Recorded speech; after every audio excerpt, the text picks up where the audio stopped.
What's going on, knuckleheads? This is George with Fighters Rep. If you like to talk about combat sports and you want to join the discussion, be sure to click the subscribe button below, like, share, and do everything else that's nice in the YouTube community. So this is our Colby Covington versus Robby Lawler preview prediction. I want to apologize for being a tad bit late. I actually recorded this on my personal channel by accident like an idiot, and it didn't go anywhere. So here I am redoing it on my proper channel. The personal channel is something that I don't even use. It just happened to be there. So the way we're going to do this is, first of all, we're going to start with a tail of the tape for this fight that's going down at the Prudential Center in Newark. And it's going to be on UFC on ESPN 5. It's happening this Saturday. It's basically the only exciting fight going on this weekend. Boxing is a little bit dead this weekend. We do have the Konaski fight, which I'm interested. He's going to be fighting against Chris Arreola in the heavyweight division. But I think the fight with the most at stake this weekend is Robby Lawler versus Colby Covington. So that's why we are going to discuss this fight. Big shout out to unemployed Mario Yamasaki for joining the discussion. Thank you so much. I don't believe the card is on pay-per-view. It looks like it's one of these ESPN, hopefully free or maybe in the app fights, but it's happening on Saturday, again, in Newark at the Prudential Center. And I'm excited for this fight because Colby Covington is a polarizing figure. He's controversial, but he can fight. He talks a lot of smack. I don't know if he can back it all up, but he can definitely back some of it up. And he's going to be going up against a fan favorite in Robby Lawler, a quiet but vicious assassin in the cage.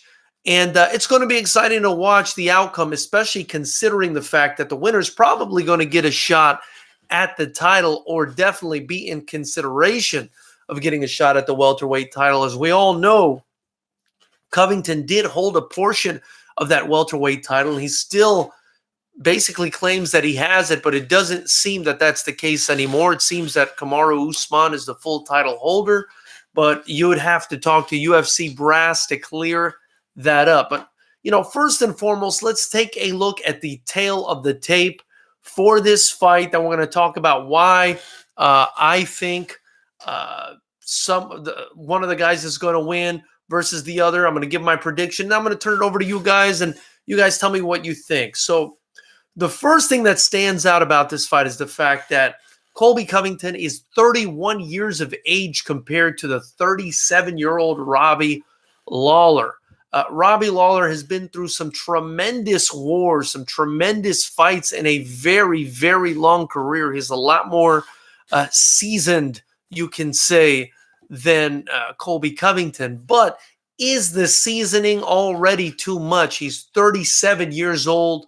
He's lost basically either 2 of his last 3 or 3 of his last 4. He's in need of a win. He came off that controversial loss to Ben Askren, but he did look good in that loss. But nonetheless, at 37 years of age versus a 31-year-old priming Colby Covington, I do believe that that's a disadvantage for Robby Lawler, especially considering the career he's had. Now, I wouldn't count him out because when he did fight Ben Askren in that last fight, he was absolutely destroying Ben Askren's face up until the controversial stoppage. But I do think that in a sport, especially like MMA, where there's so many different things to think about, wrestling and jiu-jitsu and boxing, Muay Thai, that age, 37 years of age, really starts to wear your joints and your body down, more so probably than in striking sports, especially considering the whole grappling aspect. So I think that's going to be a distinct advantage for Colby Covington. Now, I think what kind of places them a little bit more on an even playing field with regards to the age thing is the fact that Covington hasn't been in the cage for about a year or more. So Robby Lawler's been more active, and I do think that there is a cage rust or ring rust aspect to this fight that we need to look out for, especially if Covington's not going to come in with the same relentless cardio that he's known for. The other thing that I want to point out in this fight, because these guys are the same height and going to be fighting basically the same weight, is the fact that Covington has a 2-inch reach disadvantage. Robby Lawler has 2 more inches in reach than Covington. I think his reach is listed at 74 inches versus Covington's 72-inch reach, and that's going to probably play a factor in this fight, assuming Robby Lawler can keep Colby Covington on the outside and keep it standing. Because as soon as it gets to the ground, the guy with the wrestling base, which is Colby Covington, will probably be able to take over. I do think Robby Lawler is going to want to keep this standing. That's not to say he's a total slouch on the ground, but he's not Colby Covington, who is an absolute beast when it comes to wrestling, pinning guys up against the cage and grinding them out. That's what he does. It's an ugly style, but that's what he does, and that's what makes him effective. Then as far as the odds go, it looks like the odd makers have it in favor of Colby Covington. And despite everything, the fact that Covington has been out the ring for a year and the fact that Robby Lawler's been more active, and, despite all that and the reach advantage for Robby Lawler, I have to go with Colby Covington in this fight. That's my prediction. Colby Covington, I believe, will grind out a decision or perhaps even a stoppage victory against Robby Lawler. And I believe that because he's just a tremendous wrestler. And in the sport of MMA, when you got a guy with that strong of a wrestling base, who's also got some decent skills going on besides that, going up against like another guy who's of a similar caliber who doesn't have the same wrestling base, I always feel like you got to go with the guy with the stronger wrestling base. I believe it's the most important aspect of an MMA fight, wrestling. And so I got to go with Colby Covington. He's also much younger. If he comes in with the same cardio that he usually comes in with, he's just going to grind out a decision over Robby Lawler. Now, I do think this fight is interesting because of how polarizing and crazy Colby Covington is. And again, because Robby Lawler is like a fan favorite, a lot of people are going to want to see him knock out Colby Covington, especially considering Covington comes in with the whole, the MAGA thing and the Trump thing going on. And that's very polarizing. Half the people probably hate it. Half the people probably love it. And so it's going to be interesting to see how people react to this fight. I do think it's a fantastic fight, but I do think Covington at the end of the day is going to get his hand raised. So there you have it, knuckleheads. Not a lot else going on in combat sports this weekend, but this is definitely a fight worth watching and probably the most significant fight of the weekend. So at this point, I'm just going to turn it over to you guys. If you have any questions for me on the live chat, I'd love to hear them. And if you want to leave your questions in the comments below, please feel free to. Also, if you want to donate to the super chat or the links below, or buy yourself a Fighters Rep t-shirt, the proceeds get reinvested right back into the company so I can continue to build this amazing kickboxing promotion that we've created.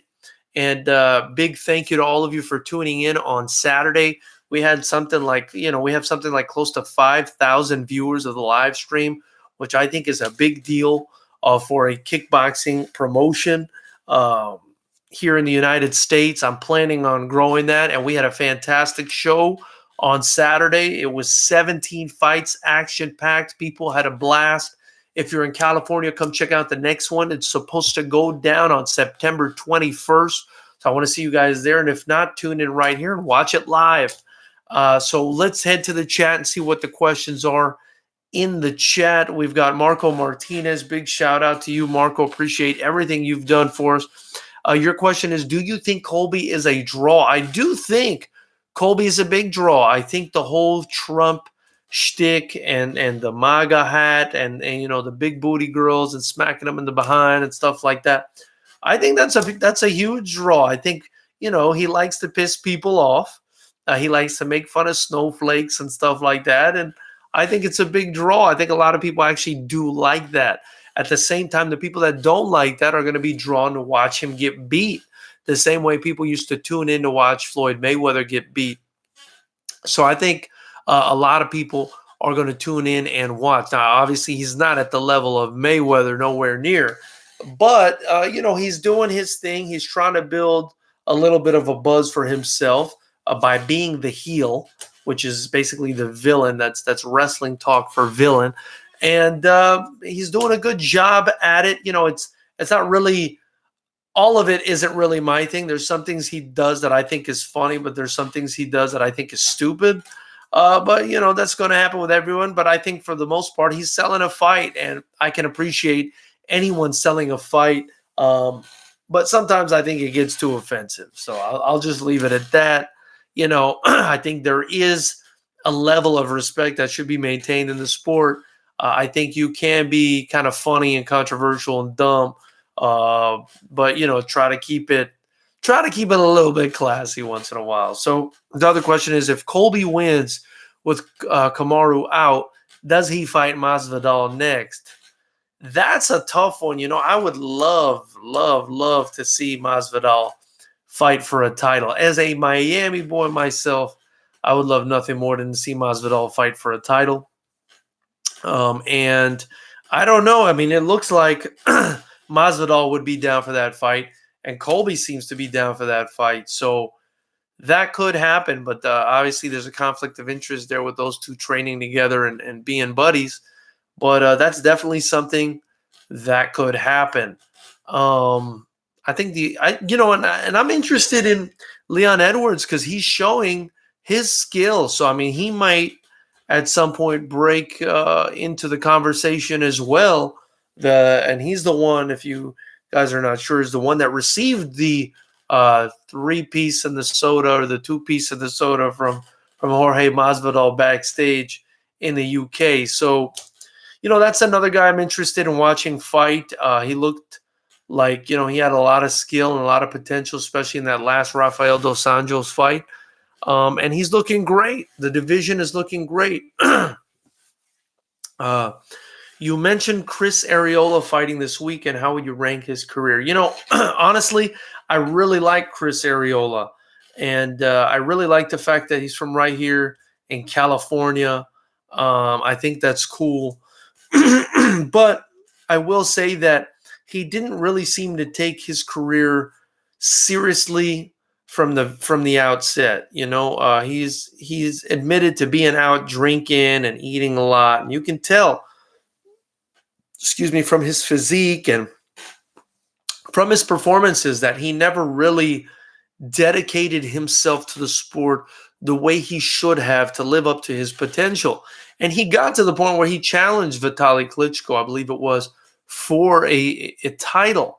And I do think, had he concentrated more and taken the sport more seriously, he could have maybe won a title, especially against Bermane Stiverne. He could have won a title there too, I think. But, I just think he kind of got in his own way. I do think that he had the skill and the talent to win a title. I just don't think he worked hard enough. And now he may be working hard enough now, but does he have the physical attributes necessary to win a title at this point in his career? Because he's getting up there in age already. So that's going to be a tough one. He's fighting a very, very tough Adam Kownacki, who's just knocking people out left and right. And I don't think it's a good fight for Arreola. In fact, if I had to predict the fight, I would say Arreola loses that fight. Kownacki's a very tough guy. Marco Martinez saying Fighters Rep 7 was ridiculously good. Can't wait for 8. Thank you so much, man. We had a blast. It was a fantastic card. I'm hoping this next Fighters Rep 8 on September 21st will be a pro-am. We got to see if we can get the pro fighters and licenses lined up, and we'll see what happens there. So there you have it, knuckleheads. It's going to be a short night. I've already been on here for about 15 minutes. Please subscribe below if you like what you see, if you want to join the conversation. Tune in again immediately after the fights. We'll be going live again. And always feel free to purchase your Fighters Rep gear in the links below and donate. Help me build this fantastic promotion and this channel. Thank you guys so much, and have a great night.